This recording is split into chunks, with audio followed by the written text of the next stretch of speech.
baay'ee garaadha nyaata. Istuuleeti hedduu. Mee amma isin caffeera amma isa diiroo falmataa ibiroo isallee biraan gaha inni beeytaa falmataa ibiroo bilaak na godhe aroonno. Faarsee bulaan kun isa yoo yaada nama yaadan isa mormu maa bilaak godha. Caffeera amma anyway caffeera amma haa faarsee bulaa ta'uu malee sa'atii 10 takkate exactly maame. Haa gartee faarsee bulaa ta'uu malee haa jijjiiramu. Inni beeyta weezarii maa bar caffeera amma weezarii ni jijjiirama. Dhaabiin qabu. Kaleessa maal dubbadhe jedhee yaadu isa falmataalleen wanti kalee dubbadhe sun ardha irra yoo dhaabbadhe ilaalee effektii qabdi. Siyaasa waliin jijjiiramuu mal jechooti an jechaa tureef kan amma jechaa jiru maal fakkaata kan jedhu xiinxaluu hin dandeenye jechuudha. Inni waan akkasii qaba malee personaalii siyaasaa namatti hin qabatu. Waa nama gartee personaalii nama qabatu miti garuu dhaabuun qabu. Fakkeessee waan namni hin qabneen. Sheer godhaanii haasofna har'a invite illee wal goonee xiqqoo tokko irra deemna. So faarsitee bultoonni kuni yeroon taane dhufan. Amma laala akka nama bishaan fudhatee hoomacha qaqqabataa jiru. Maqaa agartee ummata Oromootiin Oromoo sodaachisuu barbaadanii diinni waloodaanu dhufu jira. Diinni maarreedha. Biltsiginnaa waan qabdu maraa humna qabdu maraa amma fayyadamaa jirti bar. Keessaa fi ala faarsitee bultoota duraan seef gootee guyyaa rakkootiif lafa kaayyette. Kadi qomee bi ummanni kun confuse nu ummata Oromoo kana.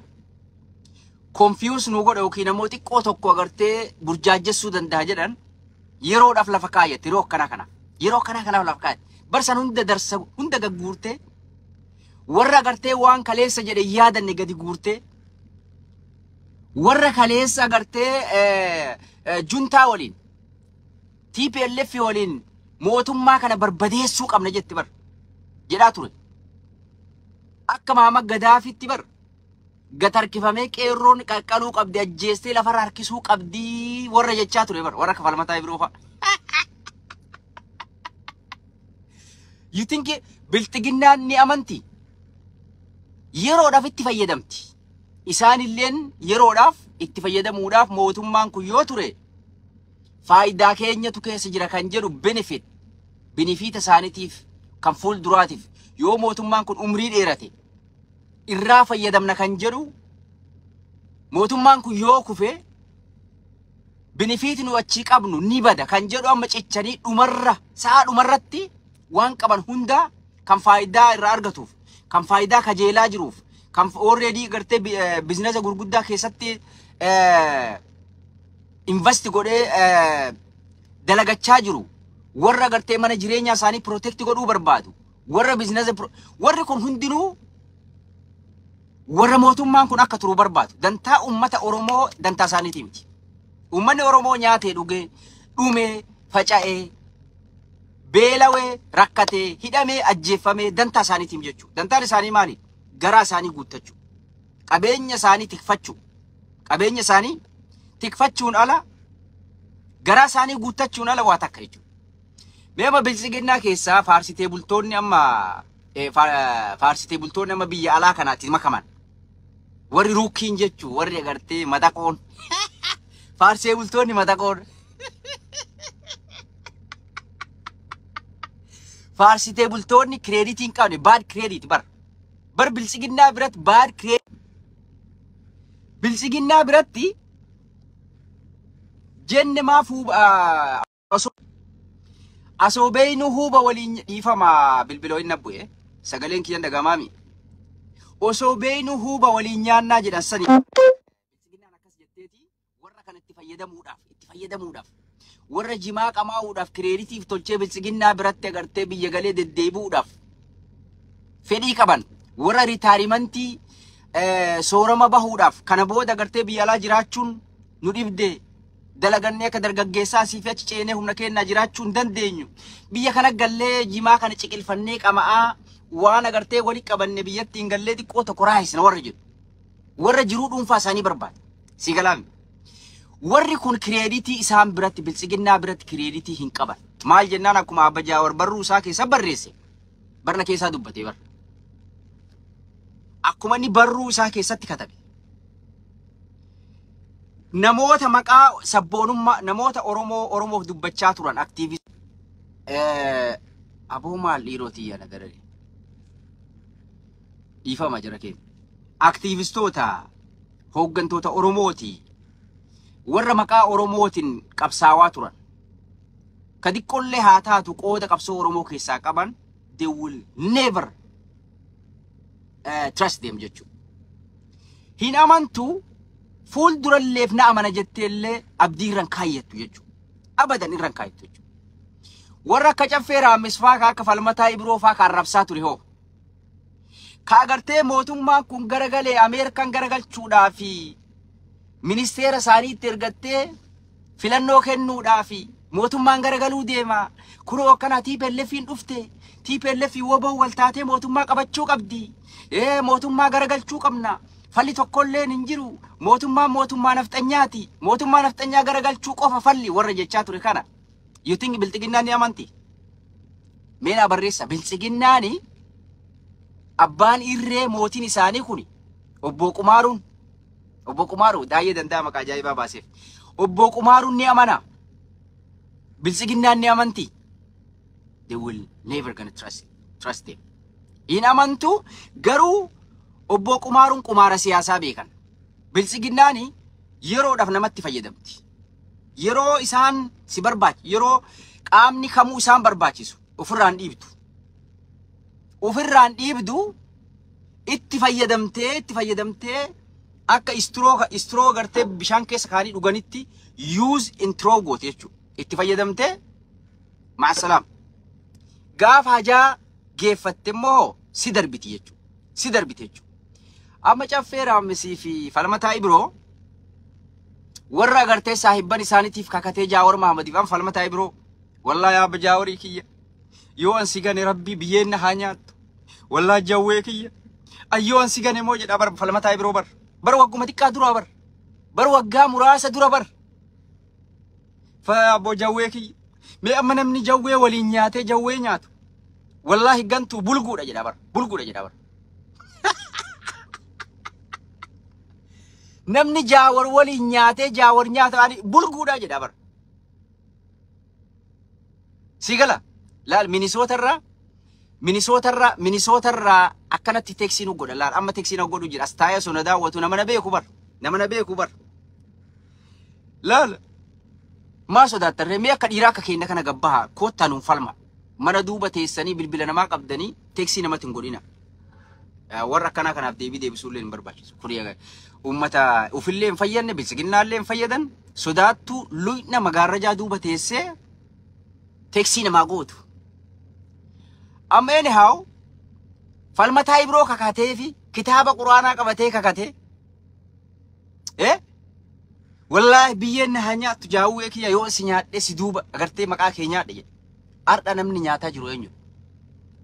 Waggaa lama keessatti namni Jaawar deebi'ee Jaawar osoo badii takkan dalagin osoo parsanaalii agartee falmataa Ibiroo tuqin osoo agartee waan nama tokkoon dubbatin dhimma sabaa rakkoo sabaa dubbateef arda falmataa Ibiroo gabbahee waggaa lama keessatti faayidaa dhuunfaa isaatiif jecha gadi bahee surprise godhee ufillee surprise godhee mootummaa surprise godhee hawaasni Oromoo kana booda kana amanne nama dhaabbuu hin qabne nama wanni inni jedhe agartee akkanumaan na argaa fi waanuma afaan keessa dhufe akka dubbatu akka ta'e ofirratti mirkaneessee jechuudha. TPLF waliin ta'anii gaafa duula geggeessaa turan uf dagatanii arra ragaa takkaan maletti Jaawar Mahmad Faannoo fi Eeltiraa fi TPLF waliin ta'ee mootummaa garagalcha jechuun kun salphinaa guddaadha jechuudha. Muddamaa fi raafama rakkoo siyaasaa mootummaan kun waan social media irra haasa'amu agartee isaa warri faarsee bulaan haasa'u malee hundee kan qabne sheek akka ta'e garagaluudhaaf qophii akka ta'e muddama hamaa keessa akka jiru especially ogeeyyoonni fayyaa erga isaanii agartee mormii kaasan kaadireleen raayyaa ittisa biyyaa keessaa gaafii garaagara dhiyaataa warri agartee mootummaa mindeessuu hundinuu rakkoo keessa jira kiraa baafachuu dadhabe ilmaan guddifachuu dadhabe jiraachuu dadhabe jechuudha. Rakkoon tun erga itti dhoote mootummaa waan qabuuf kan gadhiisu walii wallaale jechuudha.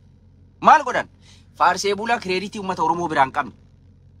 Katakkaa waan isaan jedhan lafarratti taatee namni takka argee hin beeyne, nama amansiisuu hin dandeenye. Faalawara qabna jechuudhaa fi waan uummata biratti amanamummaa qabnu sehanii bar, qaban sehanii bar.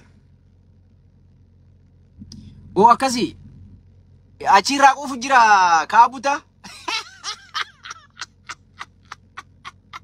Walin dhiifnatti muddinaatti muddu hatti mudduun illeen allee yaada kee dabarfadhe Facebook irra taa inni dabra isin warra jirtan share godhaa waliin gaa. Eenyutu amanaa isiniin jedhaa bar. Mee mala caffeera misree fufaa wallahi viidiyoon poostii godhe hedduu takka garaana nyaate wallahi. Barruu jaawarqee quusaatii bar. Mee ummanni Oromoo kuni pointii kee kadhuma. Ummanni Oromoo biltsiginnaan bakka buutee ummata Oromoo kunuunsaa turte mootummaa Oromooti biltsiginnaan. Yoo biltsiginnaan kufte ummati Oromoo maal wanni sirni biltsiginnaa kun yoo garagale hudduu ummataan dhaabbate ummata Oromoo wanti irraa hir'atu maaltu jira? Kaarra nu guutame. Bararra nuti saba biyya sanii keessa jiru irra caalatti kan akka ummata Oromoo miidhamaa jiru. Manni jireenya isaarraa buqqa'aa jiru. Dirqiidhaan kaasaa takka malee saamamaa jiru. Biyyoota garaagaraa biyyoota Arabaa kana keessaa biyyoota garaagaraa irraa miskiinonni mana kushiinaa Arabaa dhaabbattee dubartiin teenya. Ijoolleen qeerroon re'ee fi loon gaala tiksitee Saharaa san keessatti mana isaa waggaa 5 6 7 10 itti faajanii ijaaratan. Kaasaa takka malee irraa diiganii duwwatti hambisanii abdii murannaa gibira gartee Itoophiyaa guutuuf baajata ta'u uummata Oromoo irratti fa'anii naannoo Oromiyaa qofa jechuudha. Kan baasaa jiru. Kan baasaa jiru naannoo Oromiyaa qofa jechuudha. Wa alaykum salaam ziizu. Duuba nuti amma ajjeefamaa jirraa, hidhamaa jirraa. Ajjeefamnee illee harree irratti fa'amnee reeffi keenya ittiin taphatamee lafarra harkifame haadhaa fi abbaa duratti shahaadaa osoo hin qabsiisinii rashananii. Mee gara jabina kana caalu mootummaan kun Oromoo bakka bu'a jechuun namni xiqqoo mallee hin qaanfanne. Mootummaa akkanaa kanatu murna maafiyaa group jechuudha. Uummata Oromoo bakka bu'a jedhanii irraa gartee akka nama bishaan fudhatee hoomacha qaqqabachuun kun hin ta'u caffee adiroo kiyyaan ta'u. Hin ta'u. Kasaarteeti laal kasaarte. Afaanuma kalee nagartee TPLF waliin dhaabbattee falmaa turte. Afaanuma gartee TPLF waliin mootummaa garagalchina jechaanii turte san. Eengadduma jechuudha. 2 years ago. Arda mootummaa keenya mootummaa Oromooti. Mootummaa Oromoo kamii kun? Eenyu bakka buufate? Eenyu filate? Oromoo kamtu filate? Mee naahim Oromoo kamtu filate? Eenyu waliin fiigee filannoo nagaa geggeessee uummanni Oromoo filate? Mee naahimuu dandeessa yaa caffee keenya? Isaa bara dukkanaa keessa jirra se ammoo uummanni Oromoo kun waan beeyne se ammoo isaan yoo waan dabre hin yaadan waan kaleessa jettee yoo hin yaadan uummanni Oromoo tokko tokko yaadataa beeki. Lolli gaggeeffamu kuni lolli gaggeeffamuu deemu namichaatu agartee nagaa hin barbaanne. Nu biyya teenya lolli akka irra gaggeeffamuu barbaanne. Mootummaan biltsiginnaatis sirni biltsiginnaatis nuhi uummata Oromoo bakka hin bu'u jechuudha. Garuu kan lola barbaadu eenyudha? Obbo Qumaaruudha. Obbo Qumaaruun umriin isaa kan dheeratuun kan achirratti jiraachuu danda'u, kan masaraa Minilik keessa turuu danda'u yoo lolli jiraate jechuudha. Lolli yoo hin jiraanne Obbo Qumaaruun karaa nagaatiin siyaasan sun yoo ka furamuuf deemtu taate nageenyi yoo jiraate isaaf gaarii miti jechuudha. Nuti abbaan fedhe dhufee yoo danda'e aangoo sanirraa kaase ummata Oromoo wanni miidhuun jirtu because Oromoo bakka buutee mootummaa Oromoo filatee miti. Nama Oromootiin dhalataa Oromootiin achirra jirti malee jechuudha. Isinii galaame. Kanaafi waa takka ittiin nu sodaachisina. Uummanni Oromoo isin caala tolchee beeka. Mootummaa Oromooti miti. Mootummaa murna biltsiginnaatiin hundeeffamee biltsiginnaan geggeeffachaa jirtu warri badhaadhe obbo Qumaaruudhaan durfamu geggeessaa jiran jechuudha. Nuti abbaa fedhe wallole, abbaa fedhe dhiise, uummanni Oromoo diina waloo isaa kan alaatti dhufee dhiibuu barbaadu akkaataa itti ofirraa deebisu isaantu beekaa jechuudha. Humna gahaa qaba. Akkaataa itti nama waliin agartee siyaasaa haala itti furuu danda'an hawaasni Oromoo hayyuu hedduu qaba. hedduu qaba. Hedduu qaba jechuudha. Akkaataa itti agartee rakkoo siyaasaa furatee sabaaf sablammoota waliin jiraatu beekaa jechuudha. Murni bilxiginnaa kun Oromoo bakka bu'ee ka Oromooti mootummaa Oromooti gaafii uummata Oromoo deebisee dantaa uummata Oromoo eegaa jira. Mootummaan kun mootummaa keenya itti dhaadachaa jiranii ni waliin dhaabbadhaa. Yeroo rakkoo laal yeroo quufaa yeroo uummanni Oromoo si kadhatu uummata Oromoo ajjeestee kaan owwaaltee kaan qaltee lafarra harkistee kaan gubdee nu agarsiiftee jireenya isaanii irraa barbadeessite arda gaafa rakkattu ammoo yaa Oromooti yaa mootummaa keessanii mootummaa keenya mootummaa Oromooti yaa Oromoo mootummaan kun mootummaa keessanii kun bari muddamanii bar alphaatii fira naqu jiranii bar alphaatii fira naqaa jiranii bar ofirra fincaanaa jiranii bar sigalaam yaa Oromooti yaa Oromooti kunoo mootummaa keessan kaisin di barin qaanfattu aboon akka bilxiginnaan qaanfadhaan never seen takkaan agarre qaanyiin qabdu saalfiin qabdu bar yaa Oromooti mootummaan kun mootummaa keessanii kunoo caffee faanamaa bar warri agarte ijoolleen faarsitee bultoonni raayyaa miidiyaa tan biyya keessa jirtu smart what is smart man raayyaa miidiyaa jechuun qabeenya Oromoo irraa saamanii nyaadha abbo ni beeyti dhugaa jirtu Oromiyaa keessa jirti rakkoo jirtu ni beeyti rakkoodhaaf ittiin karaa darbuudhaaf nyaachaa jirti dalagaa maan raayyaa miidiyaa miti kan jaaworii gabaasaa jiru raayyaa miidiyaa keessa eenyu waliin jire jedhe dheengadda Jamaal Godii gaafatee caffeen hayyoonni tokkollee waliin jirti inni bar hayyoota agartee gantoota agartee miidiyaa irratti jaawor waliin nyaattee ganti san barbaadaa bar hayyoonni sanii miti hayyoonni laal hayyoota faayidaaf qabsooftu osoo hin taane hayyoota dhugaan qabsooftu eessa jiran biyya keessa caasan jabaatee jira daaktaroonni kun hayyuu miti bilchiginnaa keessa bar 1000 of haga military generaaltota ga'utti bar 1000 of hayyoota jira bar hayyuu jira bar kan jaawor waliin jiru kan jaawor waliin qabsoo kana geggeessaa jiru osoma isaan alaa hayyoota eeganii iskeelfaa eeganii warra gartee idiyaarra duraaduu qabsaa kan kireeditii isaanii be yeroo gabbisaa faayidaa isaati hayyoonni ati qabdume jaawor mahamakatti amanu he know what to do waan godhu ni beeka akkaataa itti agartee hayyuuni 1000 of hayyuun kan durii caalaa ummanni hadhaa'ee hayyuu fi hawaasni Oromoo kan keessa jiru hadhaa'ee ardhaan tana jaawor waliin jira jechuudha jaalatte jibbite gurra siyaaseen gurra si calamu jaawor waliin jira dhibbatti ati asoo hayyuu si waliin hin jiru kobaasi gananii akara taate maarri osoo jettu adeeroo kiyyaa booda laal awwanni si gorsu ammallee fudhaqabi shahaadaa dafi qabadhu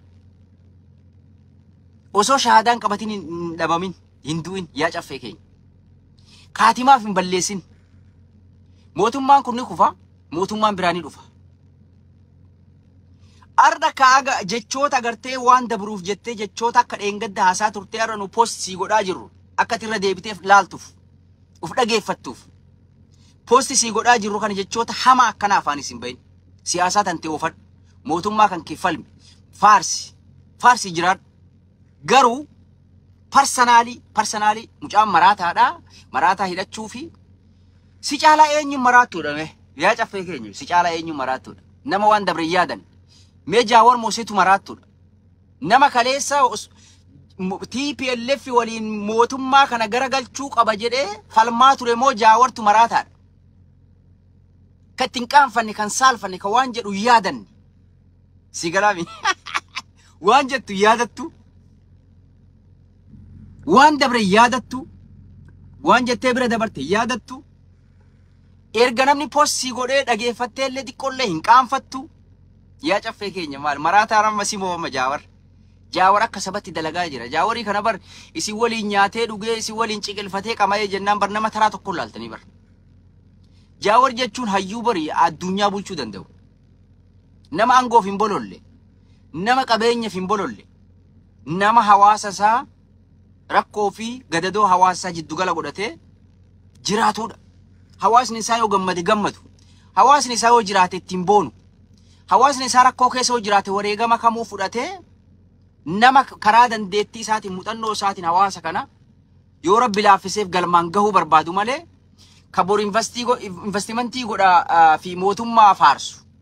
Kan agartee jimaa dhaqee Finfinnee dhaqee jimaa raayessee qabayee deebi'aaf mootummaa faarsu waan hin qabneen mootummaa dheengadda mootummaa bilisiginnaa ka'uu qaba mootummaa nafxanyaa jechaanii turte irra mootummaa Oromoo jettee yeroo hin taane wrong time dhuftee bar mootummaa Oromoo jettee wrong time xiqqoo mallee hin qaanfattu bar ilmoon xiqqishoon middle schoolii deemtu mootummaan kun maal akka ta'e beekti jechuudha. Qaanfii takka malee gadi baate mootummaa Oromooti kunoo Eeltiraan dhufaa jirti kunoo TPLF maqaa Oromootiin Oromoo balleessina jetti balleessuu hin danda'an nu kanaan nu sodaachisan ummata Oromoo balleessuudhaaf diinni nutti dhufa jedhanii namni nu sodaachisuu danda'u tokkollee hin jiru jechuudha. Oromoon akkaataa defend ofirraa godhu akkaataa itti ofirraa defend godhu akkaataa diina ofii ofirraa itti ittisu yoom eessatti siyaasaa akkamiitiin akka agartee saba kamuu walii galu humnaa fi heddumminaa fi dandeettii qaba jechuudha. Kan baratiin qotee bulaan jechuudha. Waan ati irraa haasoftu kana bara dukkanaa waggaa 50 faa dura meebii dabre. Istuuleeti. Qumaara nyaadhame kun. Asumatti waggaa 6 kana keessatti Oromoo ajjeesaa asumatti Oromoo faarsaa asumatti adeeroo nu bar gaafa Minilik gaafa inni kaartoona Minilik fuudhee mana galfate. Masaraa san haaromsee itti galchee itti dhaamannee bara namicha ammatiif obbo Qumaaru ati amma hirriiba irraa kaatee dammayxee akka nama hirriiba irraa baaragee ka itti rifattee amma sa'aatii dhumarratti kaatee mootummaa keenya jettee shahaadaatti hin qabattu kana bara. Nuti gaafas agarree tufnee bira dabarre jechuudha. Namni Minilik Oromoo harka muree harka ciree harma mure. Kan seenan isaa dagatamee amaarri agartee abdii muree hirraanfatee dhala jenereeshinii tokko guutuun walqixxummaa baratee namni maal akka ta'e baratee OPDO mabadduu san jalatti TPLF majalatti seenan dabre dagatamee seenan walqixxummaa seenan haaree ijaaramaa jirutti gad deebisee waggaa 130 duuban nu deebisee bar sirna nam tokko namtichi nuun galle gaafa sirna nam tokko ijaarachuuf adaa fedhii qaba. Kaartoona Minilik fidee nurratti guuree jechuun nu gaafas dammay. Gaafa inni Bahar Daaritti sabboonummaan Oromoo cabsi jedhe dammayni nuti. Erga gaafasi takka irraa hin daddaa'e jechuudha hin daddaa'e. Hayyuu siyaasaa Jaawar Mahammad gaafa inni waraaj aallee inni jedhe nutis never. Gaafi nutti uume gaafa inni Bahar Daaritti jecha san jedhe sabboonummaan Oromoo balleessite itti aanee kaartoona Chaayina tolchee Minilik jireessee agartee gaafa ni Finfinnee galchee nurraa bariite jechuudha. Erga guyyaa sanii alhamdulillah takkaa rafnee baaragnee hin beeynu akka keessan kana jechuudha. Yoo takka ol yoo takka gad. Weezaruma Ameerikaati yer. Takkaa wintaraa, takkaa roobaa, takkaa agartee samar, takkaa maarree. Aboodee rookii akkana maqaaf hin balleessina kireeditii Astaghfirullah. Kireeditiin bad credit man. Kireeditiin keessan amma laal dhiifama of galchan. Kireeditiin keessan is a bad credit amma tilaal. You and name it. Falmataa bro. Bad credit ummata Oromoo biratti bilisiginnaa biratti bad credit kiiloon kaastu. Ati bar kiiloon kaastu. Maaliif jecha hamaa isaan itti yoomillee sin amanneen yoomillee abdii sirran kaanne yoomillee si agartee si fayyadamtee oo si darbite malee akka membaritti sin laalle jechoota hamaa ati waraante duuba jira jechuudha.